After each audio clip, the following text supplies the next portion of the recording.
Hi, I'm Rob.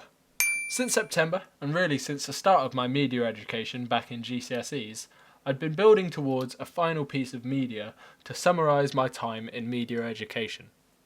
It was going to be a 15 to 20 minute mockumentary based in the woods of Cranbourne, following a group of friends who turn out to be a cult along a hike to celebrate their collective birthdays. The story progresses, and after a while, the filmmaker becomes aware of their cult and is to be sacrificed. There is an attempt to escape before the film ends. This would have involved around 6 actors, 1 crew member to record audio, and myself to film.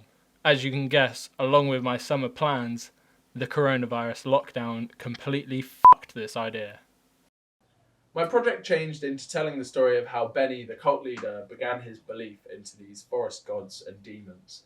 After being furloughed with the coronavirus lockdown, he falls into a state of depression, and after ordering some pills that he finds online, he has a horrific night in of hallucinations.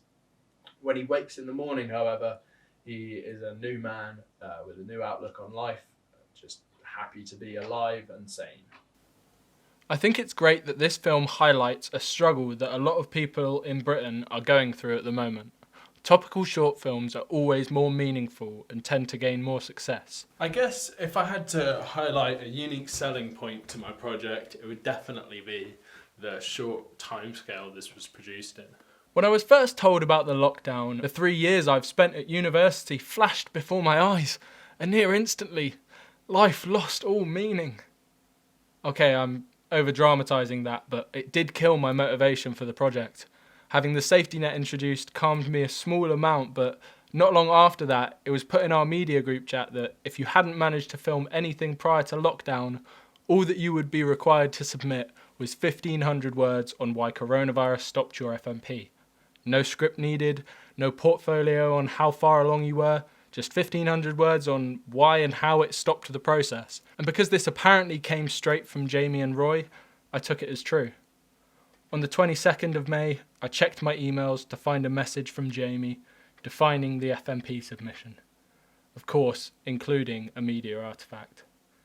The next 9 days were solid filming, editing and composing music. It was tiring, stressful and intense, but going through and ticking off all of these shots on my shot list, it really made the whole thing worth it, and in the end it really boosted my confidence in my filmmaking abilities. We had some difficulty with the moving shots because the Canon 5D with this litre bottle of water that we had as a makeshift stabiliser attached to it made the entire thing extremely heavy and really difficult for Ella to manoeuvre. What I'm most proud of is the short timescale I completed it in and how little I relied on help. Granted, all of the shots would have been static if Ella wasn't here, but I feel I can really give myself a pat on the back for committing myself to it and managing it in the 9 days. Another major aspect that I'm very proud of is the soundtrack. I produced the music and synced it with the film in just over a day, something that I've done before, but not in such a small space of time and not to such quality. Despite all this, the obvious issue with my FMP is the fact that I'm on camera and not behind it. Even though I was directing Ella's every movement prior to the take, I still feel like this FMP was definitely a place for me to show off my camera work as well as my directing ability. It displays acting capability, ability to direct, ability to compose music and to edit video. However, I feel the talent I should have most shown off is my camera work. Obviously, it would have been impossible due to Ella having no history in acting, but moving on, I would definitely be behind the camera in my short films. I think a particularly weak part of the submission is the storyline.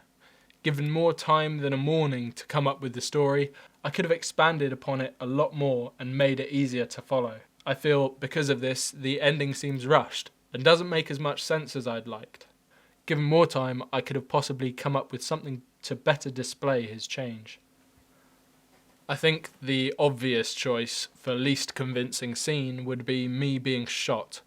Better SFX like some fake blood could have easily fixed this, so it's an annoying mistake. However, in terms of the most convincing shot, I believe the fake vomit looks a little too real and unsurprisingly was not a pleasure to film or edit. This project, from start to finish, September to June, has been chocked full of opportunities to learn from mistakes and improve myself as a media professional. Obviously, my biggest lesson learnt from this experience is to double check facts when I'm told things. A simple email to Jamie would have sorted things out a lot sooner, and it would have given me a lot more time to work on my FMP. Despite that though, me producing a 15-minute short film in just 9 days has really proven something to myself, and it's increased my confidence in filmmaking tenfold. Before the lockdown, when I was producing my original idea, I'd met with my tutor a few times since September. From talking with Maya, I realised the societal context. She showed me some of the history of satire and comedy and how it has given way to massive changes in society. Along with this, she pointed out the prevalent issue that it related to: young men in America being manipulated by older men and made to join gangs. This was a huge help, and it really changed my story by giving it deeper meaning. After finally realising what was required in the submission, Maya and I discussed what I could submit. Instead of doing some sort of animation or storyboard for my intended story, I suggested scrapping the idea and just making a short horror film at home that I could use to demonstrate my filmmaking abilities. Maya said she liked it, but that it would be such a shame to waste the work that I'd done on the previous story. I'll admit my first reaction was some sarcastic, "Oh yeah, nice, I'll just seamlessly come up with a story that fits with my original idea. Yeah, nice, that seems possible." However, within a short amount of time, I somehow managed to come up with the prequel to my original idea. I'll admit that before the lockdown, my professionalism with organising actors, crew and filming locations had been questionable. I feel there is a definite upside to having discussions about scripts and productions face to face, but due to the fact that I regularly saw all the people I needed to contact, there had never been any need for written confirmation, something that in a professional setting is required. Despite all this, I believe I display a certain level of maturity and independence in how I've gone about contacting my actors and crew. It's allowed for me to easier portray my ideas and what I want from them. But moving forwards, I realise that I cannot stick like this, because a huge part of being a media professional nowadays is contacting people online. Question number 1. Looking back to September 2019, what were your initial motivations and intentions for your project, and to what extent have you realised these intentions in your eventual submission? One of the main things I was motivated by at the start, and what drove me to finish in the end, is a want to display and test my skills in filmmaking, and to prove to myself that I can. With my original idea, I noticed that nearly everyone I talked to was doing a documentary for their FMP. This originally just made me want to see how far I could get from that with a horror or a thriller, but in the end I decided it'd be a better test of my skills to make a mockumentary, as I would have to combine conventions of both genres. I guess to summarise, what I wanted from the FMP was a test, to challenge and tell me whether I had a chance at a successful career. Question number 2. Outline one key inspiration for your project. How has this inspiration helped you to shape and sophisticate your own project?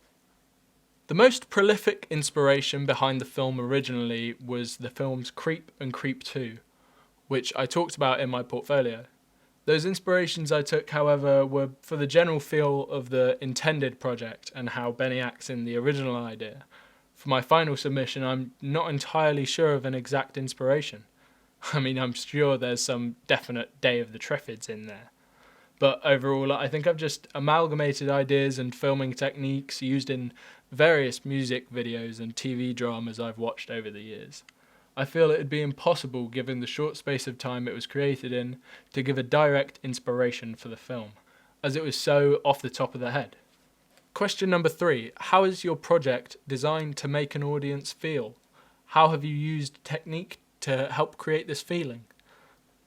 In short, it is designed to make them feel as though they are simply watching someone's life on a day-to-day basis.